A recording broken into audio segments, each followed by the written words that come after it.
राधे राधे भाइयों और बहनों, आज हम एक ऐसे रहस्य की बात करने जा रहे हैं जिसे अगर आप आधा सुनकर छोड़ देंगे तो ये आपके लिए नुकसानदेह हो सकता है।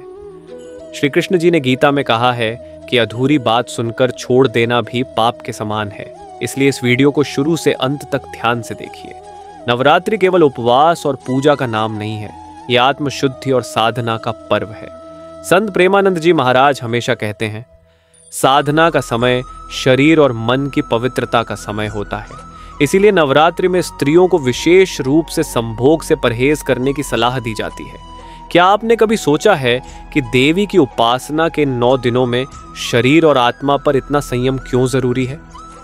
अगर आप इस रहस्य को बिना पूरी तरह समझे नजरअंदाज कर देंगे तो न केवल पुण्य खो देंगे बल्कि अनजाने में पाप के भागी भी बन सकते हैं।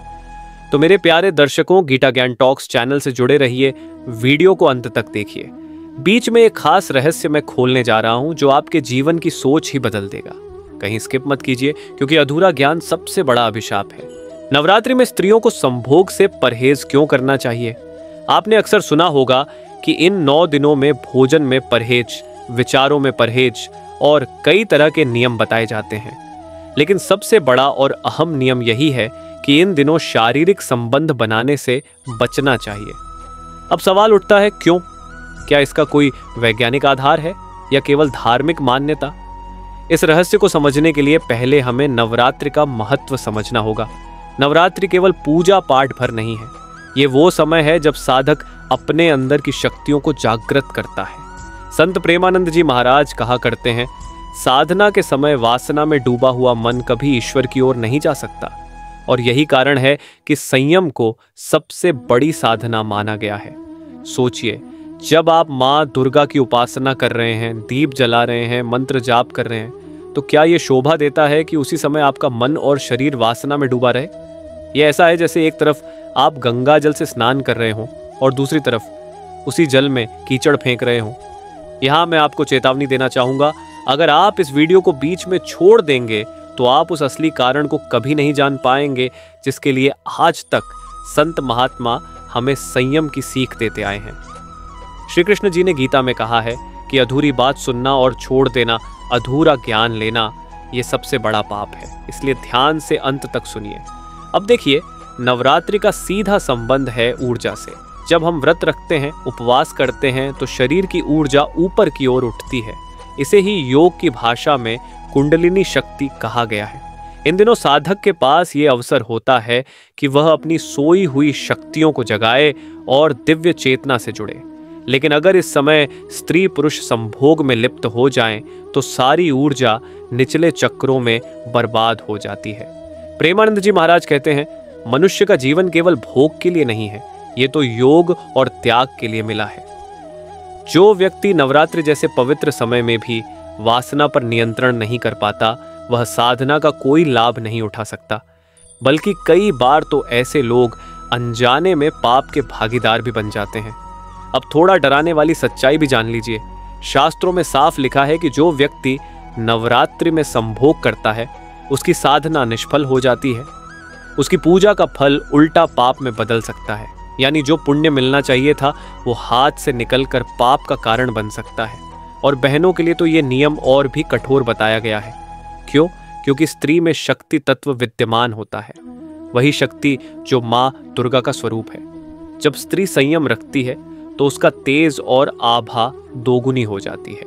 लेकिन अगर वही स्त्री इन पवित्र दिनों में संयम तोड़ देती है तो उसकी ऊर्जा कमजोर पड़ जाती है और कई बार मानसिक और शारीरिक रोगों का भी कारण बन सकती है।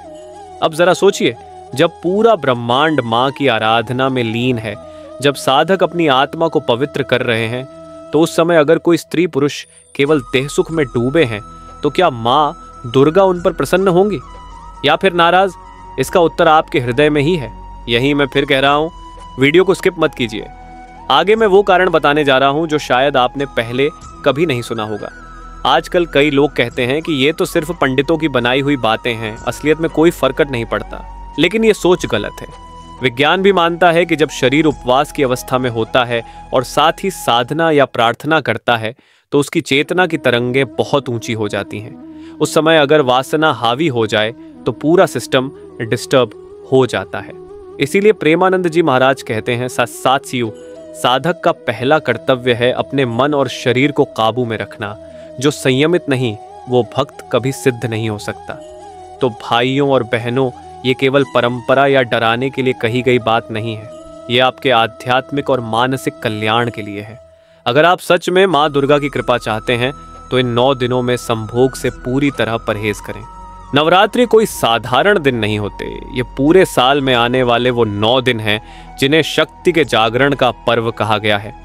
संत प्रेमानंद जी महाराज हमेशा कहते हैं, ये 9 दिन वो हैं जब साधक चाहे तो अपने जीवन की दिशा ही बदल सकता है। अब सवाल है कि अगर इतने पवित्र समय में संभोग किया जाए तो उसका क्या प्रभाव पड़ता है। सबसे पहला कारण है ऊर्जा का अपव्यय। वैज्ञानिक रूप से देखा जाए तो जब स्त्री पुरुष शारीरिक संबंध बनाते हैं तो शरीर की बहुत बड़ी मात्रा में ऊर्जा नष्ट होती है। वही ऊर्जा जो ध्यान, साधना और प्रार्थना में काम आ सकती थी। उपवास और पूजा से जो शक्ति ऊपर उठनी चाहिए वो वहीं नीचे खर्च हो जाती है। यही वजह है कि महापुरुष कहते हैं, वासना साधना की सबसे बड़ी दुश्मन है। दूसरा कारण है मानसिक शुद्धि। नवरात्रि के दौरान केवल शरीर ही नहीं बल्कि मन को भी पवित्र करना जरूरी है। जब मन वासना की ओर भागता है तो ध्यान और भक्ति में एकाग्रता टूट जाती है। प्रेमानंद जी महाराज ने कई बार कहा, माँ दुर्गा की भक्ति करने वाला वही सफल होता है जिसका मन निर्मल और संयमित हो। अगर मन भोग में अटका रहे तो भक्ति अधूरी रह जाती है। तीसरा कारण है धार्मिक नियम। शास्त्रों में साफ उल्लेख है कि नवरात्रि में संभोग वर्जित है। गरुड़ पुराण में लिखा है, जो व्यक्ति देवी पूजा के समय स्त्री गमन करता है वह अपने ही पुण्य को भस्म कर देता है, यानी वो सारे व्रत, उपवास और पूजा व्यर्थ हो जाते हैं। चौथा कारण है स्त्रियों की ऊर्जा। स्त्री को शक्ति स्वरूपा कहा गया है। जब नवरात्रि में स्त्री संयम रखती है तो उसमें देवी शक्ति का संचार होता है। उसकी आभा, उसका तेज और उसकी मानसिक शक्ति दोगुनी हो जाती है। लेकिन अगर पांचवा कारण है आध्यात्मिक भय। शास्त्र कहते हैं कि नवरात्रि में संभोग करने वाले दंपत्ति पर देवी की कृपा नहीं रहती, बल्कि उनके घर में कलह, रोग और दरिद्रता का वास हो सकता है। कई जगह लिखा है कि ऐसे लोग अनजाने में पितृदोष और कुलदोष का भी कारण बन जाते हैं। भाइयों और बहनों, ये सब बातें केवल डराने के लिए नहीं कही गई, ये हमारे कल्याण के लिए है। जैसे डॉक्टर कहता है कि बीमारी के समय ये दवा खाओ और ये चीज मत खाओ, उसी तरह शास्त्र हमें बताते हैं कि नवरात्रि में क्या करना चाहिए और क्या नहीं। यहाँ मैं आपको फिर से याद दिलाऊं, इस वीडियो को पूरा देखिए। अभी मैं वो रहस्य बताने जा रही हूँ जिसे जानकर आपकी सोच ही बदल जाएगी। अगर आप इसे बीच में छोड़ देंगे तो उस गहरी सीख से वंचित रह जाएंगे जो आपके जीवन को संवार सकती है। अब जरा विज्ञान की नजर से भी समझिए। नवरात्रि में उपवास करने से शरीर में डिटॉक्स प्रक्रिया शुरू होती है। हार्मोनल संतुलन बदलता है, दिमाग की गतिविधि तेज होती है। इस समय अगर शरीर वासना में डूब जाए तो ये पूरी प्राकृतिक प्रक्रिया बिगड़ जाती है। न केवल मानसिक तनाव बढ़ता है बल्कि कई बार शरीर में थकान, चिड़चिड़ापन और कमजोरी भी महसूस होती है। इसलिए जो लोग कहते हैं कि ये सिर्फ अंधविश्वास है, उन्हें समझना चाहिए कि ये नियम आध्यात्मिक के साथ साथ वैज्ञानिक आधार पर भी बनाए गए हैं। प्रेमानंद जी महाराज ने एक कथा में कहा था, जैसे दीपक जलाते समय अगर हवा का झोंका आए तो लौ बुझ जाती है, वैसे ही साधना करते समय वासना का झोंका आए तो भक्ति की लौ बुझ जाती है। तो भाइयों और बहनों, नवरात्रि केवल पूजा पाठ का पर्व नहीं है, ये आत्मशुद्धि और शक्ति जागरण का पर्व है। और अगर हम इसमें संयम नहीं रख पाए तो हम वही सबसे बड़ा अवसर खो देंगे जो साल भर में केवल 2 बार मिलता है। लेकिन अब हम उस गुप्त कारण की ओर बढ़ रहे हैं जिसे शायद ही कहीं आपने सुना होगा। शास्त्र कहते हैं कि नवरात्रि के इन 9 दिनों में धरा और आकाश के बीच की ऊर्जाएं विशेष रूप से सक्रिय होती है। यही कारण है कि इन दिनों साधना, मंत्र जप और भक्ति का फल कई गुना बढ़ जाता है। जो साधक इस समय संयम रखते हैं उन्हें वह कृपा मिलती है जिसके लिए बाकी समय साल भर भी साधना करनी पड़े तो उतना परिणाम नहीं मिलता। लेकिन इसी समय अगर कोई दंपत्ति शारीरिक संबंध बना ले तो वे इन ऊर्जाओं को दूषित कर देते हैं। यह ऐसा है जैसे किसी ने गंगा जल में तेल गिरा दिया हो। नतीजा ये होता है कि घर में अशांति, बीमारियां और अनचाहे विवाद पनपने लगते हैं। यहाँ मैं आपको रोककर कहना चाहूंगी, इस वीडियो को पूरा देखिए, क्योंकि अब भी जो रहस्य आप सुनने जा रहे हैं वह आपके जीवन की सोच ही बदल देगा। अगर आप बीच में छोड़ देंगे तो अधूरा ज्ञान पाप का कारण बनेगा। अब गुप्त कारण यह है, नवरात्रि में देवी की उपासना का समय केवल आत्मिक उन्नति का नहीं बल्कि संतानों पर भी प्रभाव डालने वाला होता है।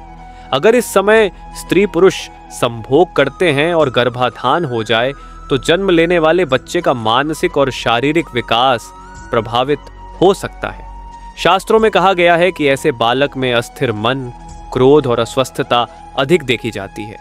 यही कारण है कि महापुरुषों ने स्पष्ट कहा है, नवरात्रि में गर्भाधान वर्जित है।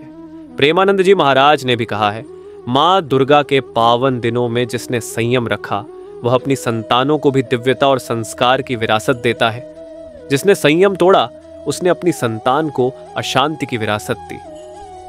अब सोचिए, क्या आप चाहेंगे कि आपकी साधना और आपकी संतानों का भविष्य केवल कुछ पलों की वासना के कारण बर्बाद हो जाए? डराने वाली बात और सुन लीजिए, कई ग्रंथों में लिखा है कि नवरात्रि में संभोग करने वाला दंपत्ति अनजाने में देवी के रुष्ट होने का कारण बनता है। ऐसे घरों में सुख शांति नहीं टिकती, अचानक खर्च बढ़ते हैं और दाम्पत्य जीवन में कलह स्थायी हो जाती है। भाइयों और बहनों, ये बातें केवल डराने के लिए नहीं कही गई बल्कि चेतावनी के लिए है। ठीक वैसे ही जैसे सड़क पर स्पीड ब्रेकर लिखा जाता है ताकि आप सावधान हो जाएं। प्रेमानंद जी महाराज हमेशा समझाते हैं, भक्ति वही सफल होती है जिसमें साधना और संयम दोनों हो। अगर संयम नहीं तो भक्ति भी अधूरी है। तो अब आप समझ गए होंगे कि नवरात्रि में संभोग से परहेज क्यों जरूरी है। ये केवल परंपरा नहीं बल्कि आपके वर्तमान और भविष्य दोनों के लिए सुरक्षा कवच है। अगर किसी ने अनजाने में इस नियम का उल्लंघन कर दिया हो तो क्या उसका कोई उपाय है? क्या ऐसा करने वाले हमेशा माँ की कृपा से वंचित हो जाते हैं? नहीं, ऐसा नहीं है। हमारे शास्त्र बहुत दयालु हैं। माँ दुर्गा करुणा की मूर्ति है। अगर गलती हो जाए तो उसका प्रायश्चित भी बताया गया है। पहला उपाय, सच्चा पश्चाताप। अगर आपने अनजाने में नवरात्रि में यह गलती कर दी है तो सबसे पहले अपने हृदय में गहरा पछतावा जगाइए। संत प्रेमानंद जी महाराज कहा करते हैं, सच्चा पश्चाताप ही आधा प्रायश्चित है। जब आप माँ दुर्गा के सामने बैठकर ईमानदारी से अपनी भूल स्वीकार करते हैं तो देवी भी आपको माफ कर देती हैं। दूसरा उपाय, व्रत और जप। शास्त्र कहते हैं कि भूल सुधारने के लिए कम से कम 1 दिन का कठोर उपवास रखें। दिन भर माँ दुर्गा के बीज मंत्र एयुएम दुम दुर्गायै नमः का जाप करें। यह मंत्र नकारात्मक प्रभाव को शांत करता है और साधक के मन को शुद्ध करता है। तीसरा उपाय, दान और सेवा। प्रायश्चित का सबसे बड़ा साधन है दान। अनाज, वस्त्र या धन किसी जरूरतमंद को दान करें। खासकर नवरात्रि में कन्याओं को भोजन कराना और उन्हें सम्मान देना अत्यंत फलदायी है। यह पाप को नष्ट कर पुण्य में बदल देता है। चौथा उपाय, संयम का संकल्प। माँ के सामने प्रण लें कि अगली बार ऐसी गलती नहीं करेंगे। प्रेमानंद जी महाराज ने कहा है, एक गलती को दोहराना सबसे बड़ा अपराध है। अगर आप ठान लेंगे कि फिर कभी इस पवित्र समय में वासना के अधीन नहीं होंगे तो आपका जीवन बदल जाएगा। अब भाइयों और बहनों, यहाँ मैं आपको एक और गहरी सच्चाई बताना चाहूंगी। नवरात्रि केवल स्त्रियों के लिए ही नहीं बल्कि पुरुषों के लिए भी संयम का पर्व है। जब पति पत्नी दोनों मिलकर इस नियम का पालन करते हैं तो उनके घर में अपार शांति और समृद्धि आती है। उनके रिश्ते में प्रेम और सामंजस्य बढ़ता है। सोचिए, जब आप 9 दिन माँ दुर्गा को समर्पित कर देते हैं तो क्या माँ आपको खाली हाथ लौटा सकती है? नहीं, वो तो कृपा की वर्षा करती है। लेकिन अगर आपने इन 9 दिनों को केवल भोग में गंवा दिया तो आप खुद अपने लिए दरवाजे बंद कर लेंगे। अब जरा एक उदाहरण से समझिए। मान लीजिए आपके घर कोई बहुत बड़ा मेहमान आया है, मान सम्मान वाला, जो आपको धन और आशीर्वाद देने आया है। लेकिन उसी समय आप उसकी अनदेखी कर अपने ही स्वार्थ में डूब गए। क्या वो मेहमान प्रसन्न होगा? बिल्कुल नहीं। वही स्थिति माँ दुर्गा की है। नवरात्रि में वो खुद आपके घर आती हैं। अगर उस समय आप वासना में डूबे हैं तो यह उनके प्रति सबसे बड़ा अपमान है। यहाँ मैं फिर से कहूँगी, वीडियो को पूरा देखिए, क्योंकि अंत में मैं आपको एक विशेष संदेश देने वाली हूँ जो आपके जीवन की दिशा बदल सकता है। भाइयों और बहनों, अब ये भी समझ लीजिए कि नवरात्रि का संयम केवल संभोग न करने तक सीमित नहीं है। इसमें बुरी आदतों से भी परहेज शामिल है, जैसे झूठ बोलना, क्रोध करना, नशा करना और दूसरों को दुख देना। अगर आप केवल संभोग से बचते हैं लेकिन बाकी पाप करते रहते हैं तो साधना अधूरी रह जाएगी। प्रेमानंद जी महाराज कहा करते हैं, माँ दुर्गा के 9 दिन अपने जीवन की रीसेट बटन है, अगर इन्हें सही जी लिया तो आपकी किस्मत बदल जाएगी। डर और आशा दोनों याद रखिए। अगर आपने संयम रखा तो माँ का आशीर्वाद आपके जीवन में चमत्कार कर सकता है, लेकिन अगर नियम तोड़ा तो अनजाने में आपके जीवन में कठिनाइयां, मानसिक अशांति और धन की कमी आ सकती है। अब भाइयों और बहनों, अंत में मैं आपसे यही कहूंगी, इस बार की नवरात्रि को व्यर्थ मत जाने दीजिए। 9 दिन अपने मन और शरीर पर काबू रखिए, माँ के सामने सच्चे मन से भक्ति कीजिए। देखिए कैसे आपके जीवन में सुख, शांति और समृद्धि का प्रवाह होगा। और हाँ, अगर आपने यहाँ तक वीडियो देखा है तो यह माँ दुर्गा का संकेत है कि आप चुने हुए साधक हैं। अब देर मत कीजिए, तुरंत गीता ज्ञान टॉक्स चैनल को सब्सक्राइब कीजिए ताकि ऐसी ही अनमोल शिक्षाएं आपको मिलती रहें। तो भाइयों और बहनों, अगर आपको यह ज्ञानवर्धक वीडियो अच्छा लगा हो तो इसे लाइक ज़रूर कीजिए, अपने दोस्तों और परिवार के साथ शेयर कीजिए ताकि वो भी इस महत्वपूर्ण रहस्य को जान सकें। चैनल गीता ज्ञान टॉक को अभी सब्सक्राइब कर लीजिए और घंटी का बटन दबाइए ताकि अगली दिव्य शिक्षाएं सबसे पहले आपको मिले। और हाँ, कमेंट में लिखना मत भूलिए राधे राधे, क्योंकि यह केवल शब्द नहीं बल्कि माँ दुर्गा और श्री कृष्ण जी से जुड़ने का सबसे सरल माध्यम है। अंत में मैं आपको सुझाव दूंगी कि इस वीडियो के एंड स्क्रीन पर हमारी पिछली वीडियो जरूर देखिए। नवरात्रि में पति पत्नी को संभोग क्यों नहीं करना चाहिए, जानिए इसका कारण। वह वीडियो आपके मन के और भी सवालों का जवाब देगी और आपकी साधना को और गहरा बनाएगी। तो मिलते हैं अगली वीडियो में, तब तक के लिए राधे राधे।